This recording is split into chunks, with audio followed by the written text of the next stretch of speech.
Alrighty, folks. Welcome back to DMing with Dave. Sorry, DMing with you. My name, obviously, is you. People call me Dave. But for now, I am your DM, your teacher, whatever you want to say. So, you want to make a game for that special little person in your life. For just a single person, you and your friend to play. And you want a DM for them. You want a DM for your boyfriend, your girlfriend, your husband, your wife, partners of all, whatever. You're going to require some skills. And I'm going to tell you the skills that you need to have in order to be able to make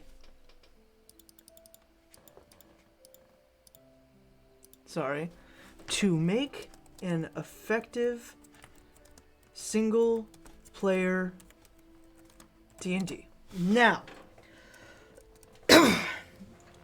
personally, I've only made one single player D&D. That's worked. Right? I stopped hosting it because I lost interest and stuff like that. But it has worked. The first thing that you're going to need is a shit ton of roleplay skill. You are going to want to be able to switch between character to character to character, because not only are you DMing for that special little beautiful person in your life, you are also DMing for every NPC in your game. You are also DMing for every event that happens in this strange world that seems to revolve around one person. And that leads to my next point. Player centrism. You cannot make this entire world revolve around that single player. When it comes to a party, you can get away with it. When it comes to a bunch of people, you can get away with making it revolve around them because they don't know it does. As long as you're playing it fair. But you can't make this world wrap around the player. That'd be catastrophic to your game. You would lose interest. It would all be based on what the player wants versus what the player wants to do versus the quests that you can give, the objectives, the fun. That's an issue when it comes to keeping a player consistent and keeping them entertained and locked in.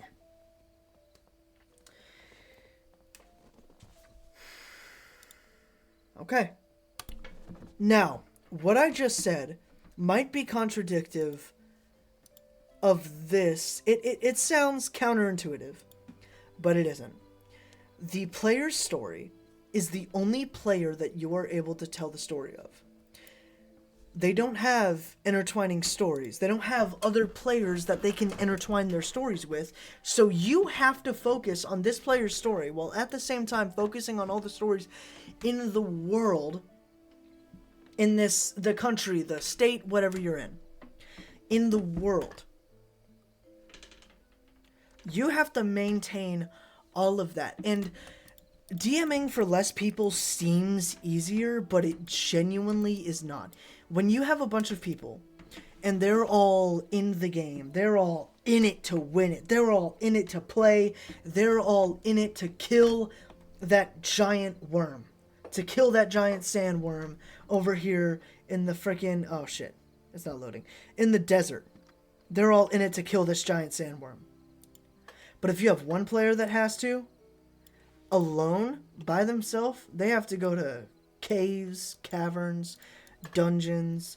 You're going to be hosting a lot more sessions for less.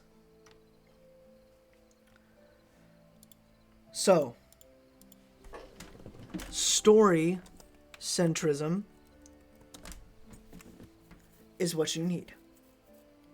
You need to introduce NPCs that will be interesting to this character. This NPCs that can follow around, or that the character can follow around.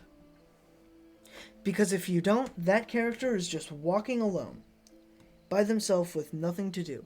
I'm not saying have an NPC hitched to their ass all the time. But I'm saying for a good amount of time, not even the majority, maybe like 20% of the time, have an NPC to guide them. Maybe it's like a voice in the sky or a voice in their head that helps guide them through their story. Within 20 sessions, that sandworm could be dead. Within 60 of this game, that sandworm could not be. It could also not be. That's the parallels between these two types of games. A single player D&D is so much harder to host because it's harder to keep yourself interested and keep your player interested as well. Which leads me also to my next point, DM interest. If you are the type to prefer to host for a large number of people, don't try to make a game for a solo person. Maybe host for just the character alone. Your partner's character alone or whatever, or your special somebody or whatever. But don't try to make a game that's not going to captivate you. Losing captivation in your own game can be peril to your habits as a DM. Because if you don't enjoy one game, you might end up, saying, nah, I didn't really enjoy DMing today. Maybe it's just not my time. Maybe it is your day, and you just had a rough start with one of these games. DM interest is just as important as player interest, as player centrism, as story centrism, or a shit ton of roleplay skill. But let's go ahead, and let's say you're interested. Your player isn't within the central part of the story. The world isn't revolving around the player, and the story is revolving around the player. The player's story is revolving around them. And you are doing amazing at roleplay. What are you going to do about combat? That's an issue. Because with a bunch of people, your players can't really figure out how you work.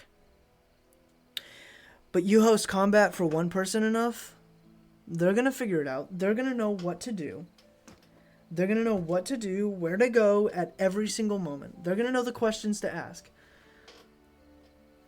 So combat is a good way to mix up the player just a little bit. Which also leads me to my next point. Catching the player... the player off guard. They let their guard down. And you're like, yeah, everything's going good. All of a sudden, you feel this drop in your stomach. Something's going wrong. Boom! The players are running around. The player is running around.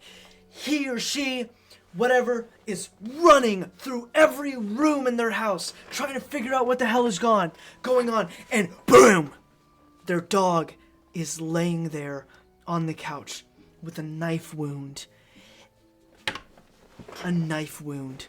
And it says in a little piece of paper, I hate you for what you did. Titled to this random NPC. Insert name here. Sora, I guess. That right there, that's motivation for your player. They would have never expected you to catch them off guard like that.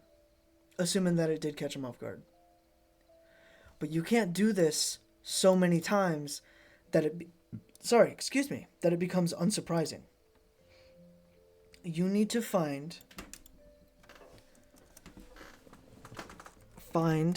when to put stuff where.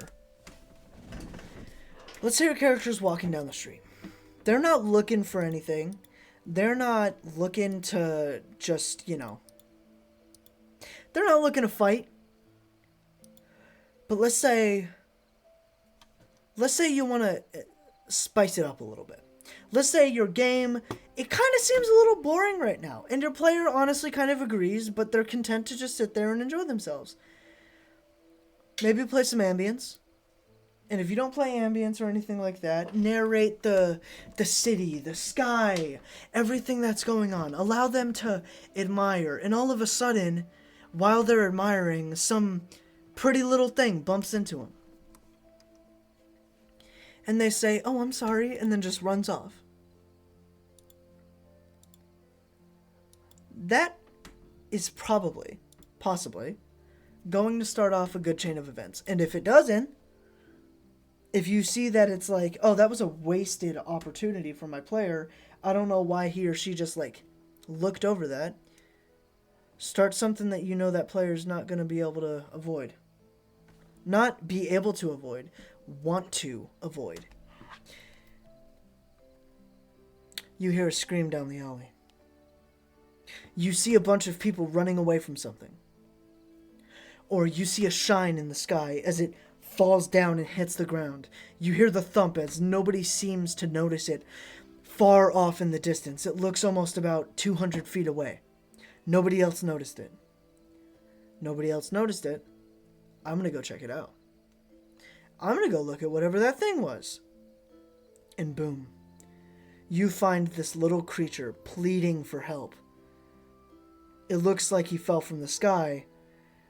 Later on, that pretty little thing comes back. "Hey, what do you got there?" And all that stuff. Boom. Story. That's a story right there. You can build off on that. Use that if you want to. I don't care.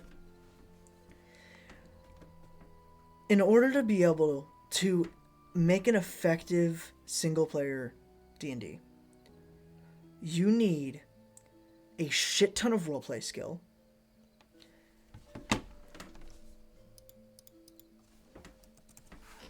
a shit ton of good judgment, a lot of no player centrism, a lot of story centrism, DM and player interest, good spots to insert combat, catching the player off guard, and being able to find when to put stuff where, and a shit ton of good judgment. You need all of this to make, for one person, and be able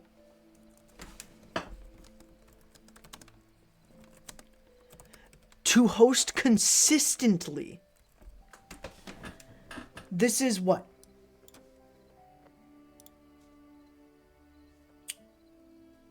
One, two, three, four. This is 9 things for one person. Personally, I find that crazy. But the way our minds work, that's just how it is. If you don't think you can do this, stick to having your 5-person, 4-person campaign. Because right now it's the best option for you. But when you feel like you're comfortable and able to host for 2 people, 3 people, 1 person, then maybe, I don't know, give it a try. Give it a try. Because you could either make something really great, or it could flop. And for my last point, you need the willingness to try and for it to fail. because your first D&D probably isn't going to be the greatest. It's probably going to be not the best. But your first single player D&D is a whole other game. So it's the same story. Keep all of these in mind.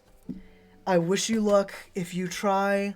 Make sure to like, comment, share, and subscribe. Share this with your friends. Share this with a DM. Share this with aspiring DMs or whatever.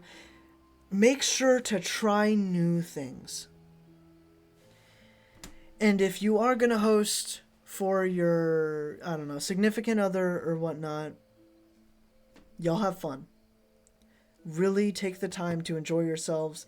And remember to make a character that you enjoy and are going to want to play for a long time. That doesn't only go for just a single player D&D, but that goes for everything else. Have a good one, guys.